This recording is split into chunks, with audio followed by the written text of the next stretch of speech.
Hakim Ziyech now looks for Kovacic, space for Werner to run in behind. Werner's going to do so. Timo Werner 1v1 and Werner isn't missing that. He scores his second of the game. And here we go on the attack. Still Ansu Fati could actually go for goal on his own. He's actually scored. Robertson tried to clear it on the goal line, but he was inside the net.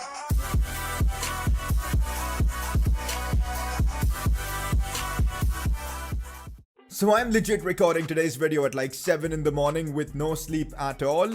Concentration levels might be a bit lower than usual, which means expect to see defensively me being absolutely shocking in this episode. But anyways, welcome to episode number 26 of the Chelsea Career Mode series. Recording today's episode with no sleep might prove to be a big mistake, especially considering we've got some big games coming up against Spurs away from home and Napoli in the Champions League as well, but we're gonna have to push through somehow. But if I'm being real with you guys, I'm not really worried about the Napoli game. We've got a 5-2 advantage from that first leg. Even without sleep, I should play decent FIFA enough to get this one out of the way. But yeah, in today's episode, we've got a lot going on. Champions League, Premier League, and a lot more. So keep the support coming in. Drop a like in the video. Subscribe if you're new around here. Let's get this underway. So, time for a press conference. As always, if you guys want to get involved, drop in your questions down in the comments section below. First one of the day. How relieved are you to not have sold Kepa in your first season at Chelsea? I'm not gonna lie, I'm really relieved. I mean, when we started out here with Chelsea, Kepa was having a bit of a disaster. I'm not gonna lie, we really discussed selling him, but then he picked things up and hasn't looked back ever since. Last season, we were the best defensive side in the Premier League and Kepa had a big role to play in that. This season, he's made some outstanding saves, so yeah, I'm really glad we didn't end up selling him. But of course, we're now in a bit of a problem because he's suffered a broken collarbone injury in a very important period of the season for us. So it's going to take him about 7 weeks to recover, which is a real shame. It's now time for Hideki to step up. Next up, will we see more of Tomori, as this season he hasn't played a lot of games. Now that is true. He's played about 15 games so far this season, and a lot of those games are games that we've simulated. Of course, when Longley did pick up that brief injury, we did use Tomori a fair bit, but apart from that, Longley and Rudiger being our first choice pairing, it's difficult for players like Tomori or even Christensen for that matter to get any sort of game time. And I think it's going to continue that way, especially as we near the business end of the season. But probably in the Premier League games against, the bottom 5 or the bottom 10, Tomori might be getting some game time, as well as FA Cup games. I think that's how it's going to be until the end of the season. Tomori for now, at least for us, is a backup centre-back, and I don't think that's going to change with Longley and Rudiger being a part of this squad. Next up, what is your main goal this season? Winning the Premier League or the Champions League, or even both? Honestly, with the team we've got and the position we're in, we're obligated to fight for both titles. I mean, we're top of the Premier League at the moment. Yes, I know United and Liverpool can leapfrog us with the advantage they've got with the game in hand, but honestly, at this stage of the season, we're still top of the league, 70 points. We've been impeccable in front of goal. Defensively, we continue to improve. So I really think the Premier League we can definitely win, and the Champions League, we've got the squad to compete. A bit of luck in the draw, and I think anything can happen. So we're definitely going to fight as much as we can for both trophies. With that press conference done, let's move on. It was an absolutely incredible episode for the American, and to think we were looking to sell him. But of course, when an offer of 100 million comes from one of your players, you do have to think. But ultimately, I'm glad we didn't sell Pulisic, as he continues to improve as a player. Last episode, he was decent. You guys in the comments section were talking a lot about him, and that's why Pulisic ends up winning the Player of the Episode award. I know we spoke about Kepa picking up an injury, but honestly, it's so frustrating that at this stage of the season, Kepa has picked up a broken collarbone. He'll be back in 7 weeks, so we might have him if we get to, a potential Champions League semi-finals, but he's gonna miss a lot of football, a lot of big Premier League games as well, which is really frustrating. To be fair, apart from the United game at the last day of the season, only Spurs are the top 6, one of the top 6 teams that we're facing, so our run in the Premier League is relatively decent, so we've got a good chance. But yeah, it's frustrating to not have Kepa for a long time. It's Hideki's chance though to shine. You guys have been wanting to see him in action, and this is his moment. FA Cup game against Sheffield Wednesday. Time for the second team to come through and get us past them in this one. There you go, 4-0. Billy Gilmore brace. Ansu Fati coming up clutch with the brace as well, but Tammy Abraham picked up an injury. That is not something you want to see, and let's see how serious is it. 7 days, all good, perfect. Here's a cheeky look at our season objectives before we make any progress. Longley has kind of slowed down, and with not many games left in the season, I doubt we'll be able to complete that objective.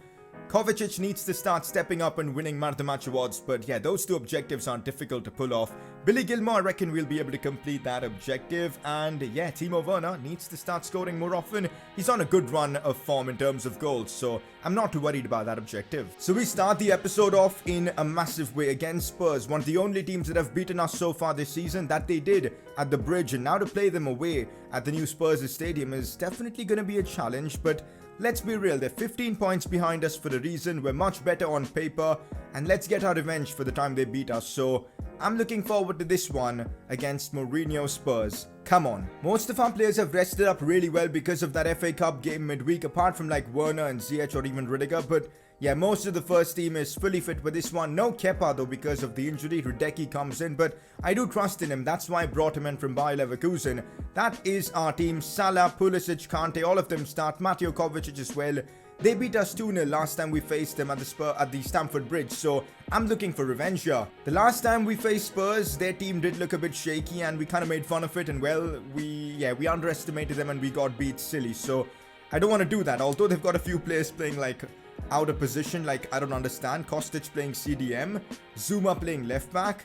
It's a bit confusing, but that's Mourinho for you, playing everyone out of position. He's a crazy man. Anyways, let's get this one underway. Not gonna lie, I am definitely worried about this game because no sleep whatsoever. Trying to concentrate playing FIFA is gonna be difficult, especially on ultimate difficulty. I'm gonna make defensive errors today, so I'm not too sure I'm looking forward to this one. Anyways, if we can somehow get 3 points, I don't care how it looks, but you know, a scrappy goal or something, I'll take it. I'll absolutely take it. On the ball right now, some neat dribbling from the Croatian. Looks for Ziyech. Slides this one for Werner. Early opportunity. Timo Werner has scored, but offside. For a moment, I thought he was on. I'm pretty sure it was super close, but yeah, the German couldn't time his run properly, I suppose. Oh, here we go. Christian Pulisic, the American dream, our player of the episode of this one. Bringing the ball inwards. Looks for Ziyech. It's brilliant. Can't get the shot off. That was close. More like it. Come on. We've got to keep doing that and eventually we'll get the breakthrough. Looks for Kovacic. Oh, he beats one with that skill. Still Kovacic. Could maybe cross it in. Tries to. He could get the ball back. Nah, Lloris gets it away once again. We're putting a lot of pressure on this Spurs side. We need to keep it up. Back to Pulisic. Could maybe cut this one back. He can. Werner. No way. Kurt Zuma. How? Former Chelsea player. The player we kind of sold and rejected from this club has just saved Spurs a goal there because that was going in. 100% that was going in. Kurt Zuma, fair play. Kostic on the attack now for Spurs. Good football. Kostic goes for goal. Hideki's first big moment since, of course, Kepa's injury. And Longley gets booked for a challenge that happened a while ago. Regardless, we survived there. And there you go. Halftime against Spurs. I think I know what I've got to fix in the second half. Our final ball needs to be more accurate. And we've got to take our chances. And also getting Mo Salah involved in the game could be key, because so far he's done nothing in this one. Mourinho's team is probably the most difficult side I've faced in this series so far, because they beat us in that first game and now they're giving us a tough fight here away from home. Yeah, we've got problems now. It's Kane. Oh, he's turned me there. Fair enough. Harry Kane. Rudiger did well there, but Hideki can't stop the shot from Kostic. Spurs are like our worst enemies, man, in this series. Mourinho looking to get another one over us. Frustrating because I think we've had the better chances, although Spurs have been decent, but to concede a goal like that, Rudiger just got spun there by Harry Kane, and then simple cut back, and well, Spurs lead 1-0. We've got to respond. I don't want to be dropping points here against them. Ooh, here's Werner. I could maybe feed Mo Salah. That's the first time Salah's got a chance to get in behind. 1v1 against Hugo Lloris, and Mo Salah isn't messing that one up. Salah scores and gets us the equalizer. Literally his first involvement in the game, and he's managed to put that one in. The pass from Timo Werner deserves a ton of credit. We've labelled him as like a goal poacher here, but he's got a good eye for a pass as well, and that clearly shows. Let's take a look at the replay, because that finish and that pass was simply sensational. Look at that from Mo Salah. I mean, he got it into his stride brilliantly, and then bang. 1-1. Game on against this Mourinho Spurs. Here we go. Mateo Kovacic. I need Salah to maybe make a run. He has made that run, and I'm sending Mo Salah through once again. The first touch was absolutely brilliant, but what a defensive challenge that was from the Spurs defender. How has he managed to stop Salah there? I have absolutely no idea, but he's just saved his team a goal. Cleverly done to find Hakim Ziyech, and I need Hakimi to make that run. The two Moroccans combining. Hakimi could bring this one in. He's got a lot of pace. Still Ashraf Hakimi. Looks for Mo Salah to win us this game. No way, blocked off at the very end of this one. Still Kovacic now, he gives it away, and there goes our chance at the death. We really should have won this game there. Salah had a golden chance, and well, against Mourinho Spurs in the Premier League, this one ends. It's a 1-1 draw. So this season we failed to win a single game against Mourinho's Spurs. Frustrating, but hey, he is the special one, I guess. Their tactics worked against us. They were good, and well, 1-1. Ultimately, I'll take it though. Okay, now this makes no sense whatsoever. We get a message from Mo Salah, who is one of our best players this season, one of the players we've used the most in this series, and well, this is what I get from him. Boss, unless I get selected more often, I'll have to consider my future here. What even is that? I'm going to tell him that I'm counting on him in decisive moments to get that morale up, but if you look at Salah's appearances this season, it's up there with everyone else. 29 appearances so far. Only like Hakimi, Kante and all have more. Werner, because I've used him way too much for the objectives and all, but he's played what, 30 games so far and he's still cribbing. I don't get it, but anyways, if Salah continues to do that, we might be forced to sell him. Hopefully his morale and all will stay normal, because no way I want to be selling Mo Salah. I absolutely love using him in this game. Oh wow, we've actually drawn Liverpool in the FA Cup quarter-finals. Now that is going to be an interesting fixture. I'm not gonna lie, with the advantage we've got in the Champions League, 5-2 from that first leg, away from home as well. We know what happened with Napoli. A red card completely ruined their opportunities. So we're just gonna put the second team in this one, simulate this game and just get it out of the way. And I reckon we should be able to get at least a draw. And well, that's exactly what happened. Reece James picked up in a red card in this one, but that's fine. Werner, Ziyech scoring, and with that, we are through to the quarterfinals of the Champions League. What, 7-4 in aggregate, I think. Remember how in the quarterfinals of the Carabao Cup, Manchester United knocked us out? Well, we're facing an opponent of a similar caliber now in the Emirates FA Cup, and it's Liverpool in round 6. Oh god, this is the quarterfinals as well, as we take them on at home. We do have a bit of an advantage there, but it's going to be exciting. FA Cup game, Liverpool, quarterfinals. We're taking this one seriously. Now, I have made a fair few changes to our lineup for this one as we take on Liverpool, like playing Ansu Fati, Tammy Abraham. I know their stamina is fairly low, but we'll probably sub them off at some point. But because we've used them so much in the FA Cup, I feel like they deserve to play here. So, Billy Gilmour starts as well. We've got Loftus-Cheek as our captain today. Mason Mount getting a start. Reece James in the lineup. This is our team. Let's knock out Liverpool. Our luck against the big boys in cup competitions hasn't been good so far. Let's change that. Okay, now that's the Liverpool team we're facing. I think we were obvious what's going to happen. They were going to go with their full first team 11 as expected. Quality side. Playing both Liverpool and Spurs back to back with no sleep. Oh god, I don't think I can deal with this Liverpool pressure. This could prove to be a nightmare. Liverpool already applying the early pressure in this game. I'm not looking forward to it. Billy Gilmour though on the run. It kind of feels like it's been ages since we've used Billy Gilmour, who does brilliantly there. Looks for Mo Salah against his former team, but Robertson is having none of it. Brushes him off there. But yeah, very excited to use Billy Gilmour after a long time. Let's hope we can have a good game. We're now seeing Liverpool attack more with Marco Verratti on the ball. Going for a curling effort, and what? How is Marco Verratti pulled that off? I'm pretty sure he's not known for his long shots, but there he just scored a screamer. A goal I don't think I've seen in a long time in this series. I remember Maddison scored like a curling effort, but this one was from like 35 yards out. Fair enough. I mean, what can I even say? Marco Verratti, he caught that one absolutely brilliantly. No chance for Hideki. This is where maybe Kepa would have come to some use, but fair enough. Look at the curl on that. It was literally inch perfect. Top corner. Nothing is stopping that from going in. Wow, I'm actually surprised right there. There's nothing you can do when a player takes a shot like that. We've just got to respond and get back to level terms as quickly as possible. Sadio Mane once again. Liverpool have been using their width really well in this game, as they might have another chance here, as it's Mane once again. Still Sadio Mane, good defending from Rudiger. That's what we need to see in this game more often, you know. Some strong defending from our two centre-backs. Now Mo Salah again, but he's too wide in this instance. I could go inside for Tammy Abraham, who takes a good touch, but did you guys see Van Dijk there? How quick was he? Stop Tammy Abraham from doing anything. That's what you get when you're up against the best defenders in the world. Up against Virgil van Dijk, surprisingly does well, and now it's Mount. Mount looks for Tammy Abraham, a couple of nice touches, goes for goal, but that's straight at the keeper. That's never beating Alisson. Gonna make some changes for the rest of this game. First of all, on comes N'Golo Kante for Billy Gilmour. We've got Werner coming on for Tammy Abraham. And I'm thinking Hudson-Odoi for Ansu Fati. Now we'll keep Fati on the pitch, but this is our team for the second half. We need to be doing something different, otherwise Liverpool are going to knock us out. Now Roberto Firmino challenging our defense. Looks inwards for the goal scorer Verratti. Now Fabinho. Look at the play from Liverpool, man. They're spreading the play out from one side to another so beautifully. It's actually been terrific to play against them. Unfortunately, we're a goal down, but you got to applaud the way they've played in this one. It's been so difficult, even just getting out of our own box. Liverpool have given us a lot of space to work with here as it's Loftus-Cheek. I see Ansu Fati making a very good run, but he stopped his run for some reason. What? And Virgil van Dijk gets the ball off me. Ansu Fati, man, you've got to finish your runs. That is criminal right there from him. And, well, it's still 1-0 to Liverpool. And guess what? They've got another chance here to score, potentially. We got to get the ball off them. They've been so good at keeping possession. Like, it's crazy. Here's Firmino. Out wide, back to Robertson. I'm not a fan of this. This is getting a bit painful now. Mane again, back to Robertson. Looks for the cross. Get it away. Get it away. They might have a chance here to score off the bar. Oh, my God. Oh my freaking God, this has been stressful, man. This has been really stressful. The pressure is just non-stop from Liverpool. I simply cannot get the ball off them in this one.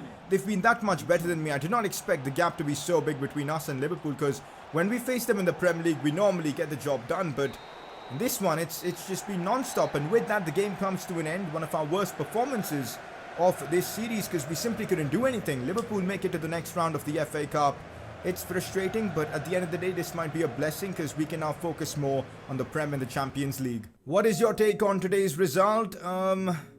Lots to learn from this, I guess, because cup competition-wise, we've been really underwhelming, not just this season, but even the last one. So, yeah, that is definitely frustrating. Okay, now we're out of the FA Cup, but the draw for the Champions League quarter-finals has been made in time to find out who will be up against. So, in the round of 16, let's first take a look at the results. Dortmund knocked out Real Madrid 2-1. That is a major surprise. Atletico just about get past Leipzig. Barcelona through against Bayern. Hopefully that'll happen in real life if Barca do get past Napoli. We of course smashed Napoli 7-4. Juve just about got through United. Valencia have just hammered City. Wow, PSG have knocked out our former team Leverkusen. And Liverpool scrape it past Inter. So, let's see who we'll be facing now. It's going to be Borussia Dortmund, and you know what? I'll take that. We've avoided a lot of the big boys like Barca, Juve and PSG. Barca, PSG in one of the Champions League games. That eliminates one of the favourites, which is great. Juve Inter is going to be exciting as well. Some good games in there. You know what? Some really good games in there. Okay, now the Champions League can wait until the next episode, because that's when we'll have both games against Borussia Dortmund in the quarterfinals, of course. For now, another Premier League game for us to focus on as we take on Newcastle United, a team who are 8th in the league. So we've got to take them seriously. We're playing them at the St. James's Park. We win here. We do go top of the league, 2 points above Man City, but United have a game in hand with the same amount of points as us. So they're actually in a better spot than us. And you know what? You guys know, final game of the season is us against Man United. Honestly, that game could decide the title by the looks of it. We got to do our job until then and continue racking up the wins. So let's go out there and beat Newcastle. The good news is that after a long time, we get our first team fully fit and ready to go. Like, no fitness issues whatsoever. And the team is ready. I'm not going to lie. Since Kepa's injury, we've really missed him because Radeki's letting in some really silly goals. But let's hope in this one, the attacking quality that we've got is enough to see us through, because we need a win here. We absolutely need a win here. We haven't won a single game in today's episode. I don't want to blame the fact that I've got no sleep and concentration levels and all that, but I think I'm going to say it's because of that. Anyways, we need a win here. We absolutely do. Let's get it. Timo Werner looking to bring this one inside. Still Werner. That is one hell of a challenge from Longstaff there, and McTominay brings it through. Newcastle are up for it, man. They're putting in some really strong challenges already. Oh, Callum Wilson looks for Matt Ritchie, goes for goal. Big save for Hideki. That's going to do wonders for his confidence. But this is again going to be a difficult game because Newcastle aren't backing down. Oh, problems here for us. Big problems. And come on, how? This episode is going from bad to worse. It's becoming a disaster now because we're playing awful. Scott McTominay heads that one home. I don't even know how, because I don't even think the cross was for him. Look at this. He's somehow... I know, Hideki doesn't even move there, guys. Like, what? We've really missed Kepa, honestly. Out wide now for Lazar. Oh, Ziyech does well to win the ball back, doing a bit of defensive work. I need Mo Salah to continue that run. Come on, even my through balls down the lines are not working in this one. It's just going from bad to worse, as I said before. Oh, come on, they've broken through. Rudiger does really well there. Kante, simple header. This could start something. This could start something. Here's Mo Salah. Looks for Christian Pulisic. We know he's got all the pace in the world. Here goes Christian Pulisic now. 1v1. Has to score. No way has Newcastle's defender there just caught up to Christian Pulisic, who was running completely free. I don't believe this game. I genuinely don't. How? If we can somehow get the equalizer in this first half itself, I think we'll win the game. I genuinely think we will. So let's push for it. Mo Salah brings it inwards. Still Mo Salah. Oh, he's got the space to go for a curler, but Nkulu has been so dominant in this game. It's not even funny at this point. Like, honestly, he stopped everything against us and I'm not loving it at all. Back to Pulisic. It's class football. Still Pulisic. Looks for Kovacic. Could be his big moment. Goes for goal. Let's go. Mateo Kovacic with a huge goal as he gets us back in this one. 1-1 against Newcastle. The Croatian comes up clutch with the equalizer. And let's keep pushing now. We've got to get 3 points from this one. Otherwise, we could be far behind of Manchester United. So let's keep pushing. A lovely finish right there from Kovacic, who picked up the assist here. I think it was Pulisic. Let's take a look at that. Yeah, it was Pulisic, and a lovely finish from Kovacic as well. Problems here, and I've again messed up. I've got to mark the player inwards. Now it's Callum Wilson. Looks for the cutback. I defended that so well. I kind of feel like I deserve a bit of credit there because it was wonderful defending. And now, chance to hit them on the break. Here goes Mo Salah, and this is where he's at his absolute best. Still Mo Salah. Looks to try. Oh, come on. I messed that one up attacking-wise as well. Problems, big ones, Longstaff, but oh, good challenge from Longley, but they still might have a chance. Another solid challenge there from Clement Longley, and that could help start a counter-attacking opportunity as Pulisic is in acres of space. I'm going to find Werner. It's beautiful. It's beautiful from us. Werner looks for Salah. Has to be a goal, and it is a goal. Let's freaking go. 86th minute of the game. Mo Salah, simple tap-in, but the counter-attack of dreams, and also Clement Longley deserves all the credit in the world for that because he started the attack defensively wise because he won 2 challenges, set it up, and then Werner and Salah combined. Unselfish play from the two, and well, Salah scores and we get our lead. Come on, no way we're ending the episode off without getting a win. Yes boys, full time and we secure all 3 points against Newcastle. These are the kind of games that crown you champions, where you can fight till the end and come away with the win, and that's exactly what happened. That man had an absolute belter of a performance. Let's go. Not surprised at all as Mateo Kovacic wins the Man of the Match award in this game. He was absolutely sublime. With that important win against Newcastle, we're actually now 3rd in the Premier League after, most of the teams have played the same amount of games. Just goes to show how important that win against Newcastle was. We're 2 points off Liverpool, 3 behind Man United. So the title race is going to go down until the last day by the looks of it. It's going to be absolutely incredible, but I'm glad we're involved. I'm really glad we're involved. Next episode though, it's not going to be just about the Premier League because we do have 2 absolutely mammoth games for the series. Dortmund Champions League Quarter-Finals. Honestly can't wait. Quick look at our season objectives, and we did make a fair bit progress today with Longley completing a couple of games with 90% plus tackle success rate. Kovacic was decent. We scored 1 with Werner. Not too bad. Time for a quick discussion on the Player of the Episode award. It's a tricky one. Probably Kovacic and Longley are my picks because I thought the 2 of them were fantastic in this episode. Salah was decent, but I'm kind of favoring Kovacic and Longley for this one. Let me know in the comment section who you think were our best players of today's episode. I really don't know how, but I've managed to get through this episode without falling asleep, so I call that a big win. But anyways, that's that for this one. Next episode, Champions League, Premier League, business end of the season. It's going to be fun, so keep the support coming in by dropping a like in the video. Subscribe if you're new around here, and well, I'll catch you all next time.